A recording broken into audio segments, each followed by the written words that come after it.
We are officially one NFL Sunday into the season. There is so much fantasy to talk about. We had a very chaotic week this last week. It is officially Monday, September 11th, which means there is one game remaining, but we are going to be talking through some of the best and worst performances at each and every position. Starting off with the quarterback position, we're going to go ahead and list the top 10 performers, and we're going to say our stud of the week, and then we are going to go through some of the worst performances of the week and say our suck of the week. So to start, at QB, we have Tua Tagovailoa with 33 points, and again, depending on your league settings, these numbers may vary, but the top 10 should be fairly similar all the way across the board.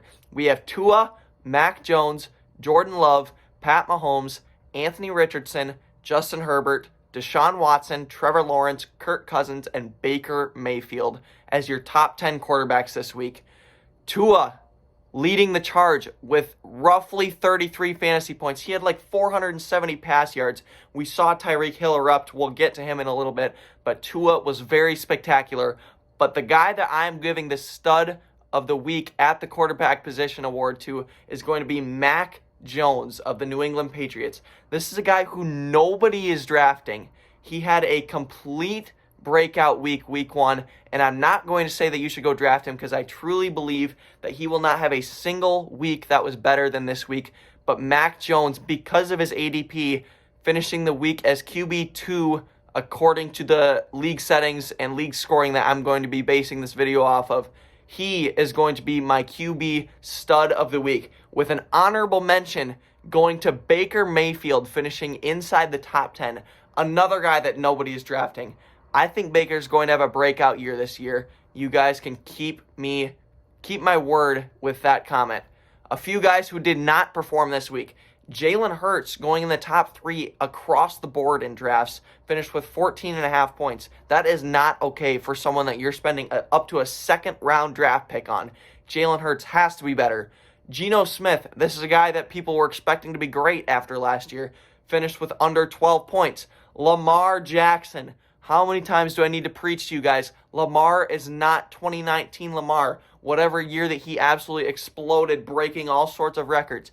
That is not the Lamar Jackson of this year. He is not going to be that good. And if you wasted an early round pick on Lamar, you are not very smart. Dak Prescott, 6 points. Daniel Jones, under 5 points. But the suck of the week is going to none other than Joe Burrow, the highest paid player in NFL history. Comes out week 1 and scores 3 fantasy points. Absolutely unacceptable. This is a guy going top 5 in drafts. He had 3 points. Terrible. By far the suck of the week. Running backs. Top 10, we got Aaron Jones, Austin Eckler, Christian McCaffrey, Tyler Algier, Travis Etienne, Tony Pollard, Bijan Robinson, Roschon Johnson, Kyren Williams, and Nick Chubb. We got a few surprises here. Starting off with Aaron Jones finishing on top as the number 1 running back this week with just under 27 fantasy points. Very, very good week for Aaron Jones and the Packers as a whole. It was a very impressive win against the Bears. Jordan Love looked really good. The Packers are going to be sneaky good this year. I don't think they're going to win the North, but they are going to shock a lot of people. I am very confident in that. Eckler and McCaffrey finishing 2 and 3. No surprise there for a lot of you guys. But Tyler Algier and Bijan Robinson both finishing inside the top 7 this week is very shocking. And it goes to show just how valuable the Falcons' run offense is. This is fully possible to happen several weeks of this season where both of these guys finish really high in the running back rankings every week. However, although Algier got a bit more of the workload in the rushing aspect, I expect Bijan to be implemented more and more, kind of like the Lions talked about with Jahmyr Gibbs after their first week. Rookie running backs we tend to see get eased into the rhythm of the offense. So although Algier and the Falcons running back situation is a committee right now, Bijan still performed, first of all, because that's how good their running offense is and how bad their passing offense is. But number 2, I would not expect Algier to put up these numbers each and every week. Roschon Johnson of the Bears. This is a guy who I was saying that you should take instead of Khalil Herbert, instead of D'Onta Foreman. I wouldn't say you should take him anyways, though, because when when Justin Fields is on your team, you don't want to draft any of the running backs. He's just going to take all the rushes. And Roschon Johnson happened to be the guy who put up fantasy points this week. But that doesn't mean he's going to be good every week. You don't want to have a Bears running back when Justin Fields is their number one running back. That is for certain. Kyren Williams of the Rams. This is a guy who I didn't even know would have a role with Cam Akers being the lone guy in the backfield. And he got a lot of the goal line work. He looked really solid. Stafford loved getting the ball to him. The offense loved running through him. So I was a big proponent of Cam Akers, and if this is going to be a full committee that I was not expecting, then I truthfully apologize for that. But again, it is just the first week, and I don't think that we need to overreact on Kyren Williams. I still think Cam Akers is the guy, and he did get, I think it was 22 rushes, which is a very good volume for a running back. And the stud of the week at the running back position is going to go to Tyler Algier with 24.4 fantasy points. It is really impressive that he was able to get that with Bijan also getting over 20 points. You will not see that very often. With honorable mentions going to Roschon Johnson with 17.5 points and Kyren Williams with 17.5 points. If I didn't mention already, Nick Chubb did finish as the number 10 running back. I believe I said that. But some busts at the running back position. Saquon with 9 points. Josh Jacobs with 9 points. Akers with 9 points. Jahmyr Gibbs with 8 points. Rachaad White with 7 points. Dameon Pierce with just under 7 points. And the suck of the week is going to go to none other than my guy, Najee Harris. I completely apologize for recommending Najee Harris. Now, I'm not going to apologize for the entire season because it was just 1 week. I'm going to apologize if you are pissed at me for drafting Najee Harris because you listened to me and he didn't perform week 1.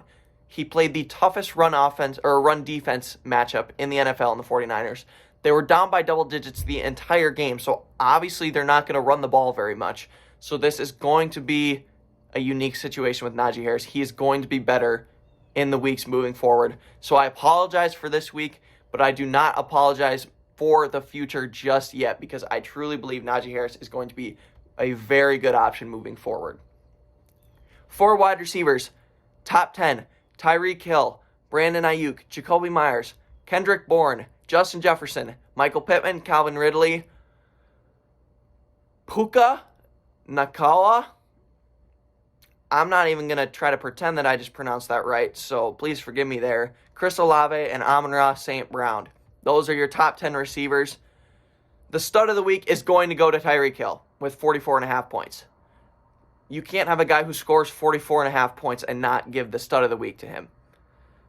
He's unbelievable. He's unguardable. The Dolphins throw the ball like it feels like 90% of their plays. He's amazing. And this is exactly why, in my opinion, you shouldn't be drafting Jalen Waddle with a second or third round draft pick. Because this guy, the most unguardable player in the NFL, is also on his team. Tyreek Hill is unbelievable. Now, I do expect defenses to over-focus on Tyreek Hill moving forward. So, obviously, you cannot expect 44.5 fantasy points each and every week. But if he's even scoring half of that, you will be beyond pleased with Tyreek Hill as your fantasy wide receiver 1. That is for sure. Brandon Ayuk with a shocking performance of 33 fantasy points. Now, I want to touch on this. This is how the 49ers offensive players work. 1 or 2 of them are going to erupt each and every week. We are just never going to be able to predict who it is. Brandon Ayuk with 33 fantasy points. Christian McCaffrey had like 26. Those guys erupted. George Kittle was awful. He had 4 fantasy points. Deebo Samuel had like 11 or 13 or something. He was also awful. You can't rely on these 49ers to be consistent for you guys. That's why I'm avoiding them. Brandon Ayuk did go off this week. That's good for him, but I don't expect him to have consistent numbers moving forward. Time will tell. Jakobi Meyers, 29.1. Kendrick Bourne is an honorable mention for my stud of the week with 24.5 points. No one knew who this guy was, and no one was drafting him. And he looked really good. He looked like their clear-cut wide receiver 1 in New England.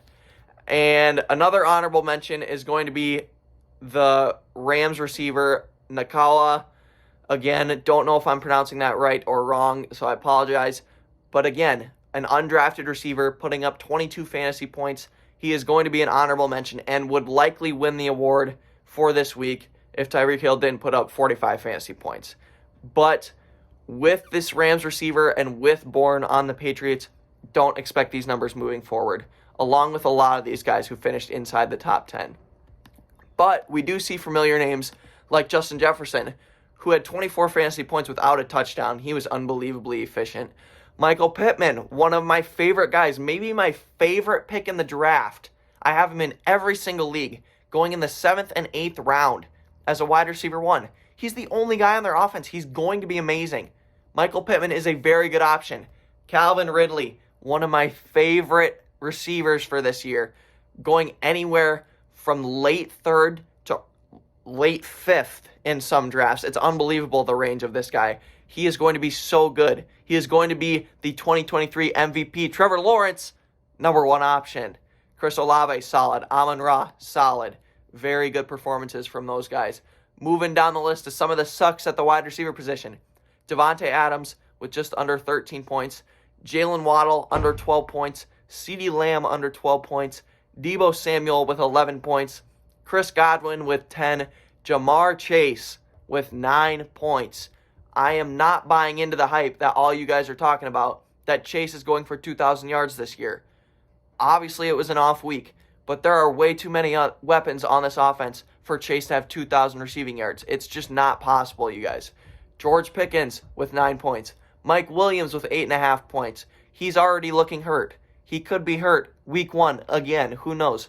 Deontay Johnson under 8 points. Amari Cooper under 7 points. Terry McLaurin 5 points. DJ Moore, the guy that I warned you about week after week after week. I hate this guy for fantasy football. He always is bad. Under 5 points. 4.5. Tyler Lockett with 3 points. With a banged up Jackson Smith-Njigba. 3 points.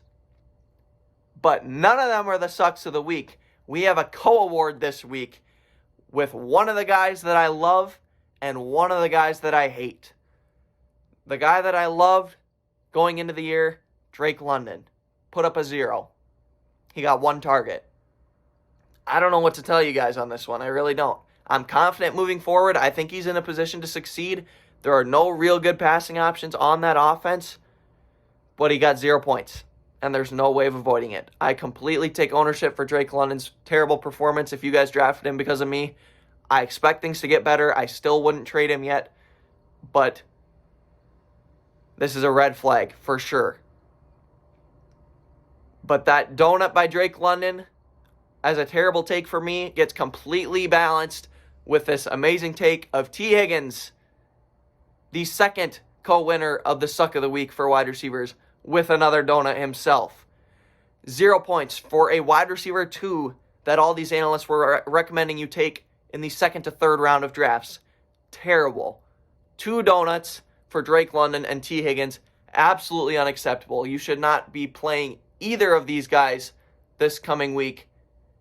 And I don't know what to tell you about Drake London. I completely apologize for that. T. Higgins, you should be thanking me for warning you about him. But that's all I got for this video. I'm not going to go through tight ends. I'm not going to go through kickers. I'm not going to go through defenses. Tight ends are a complete crapshoot each and every year. And Travis Kelce and Mark Andrews didn't even play. Holy smokes, this week was chaos.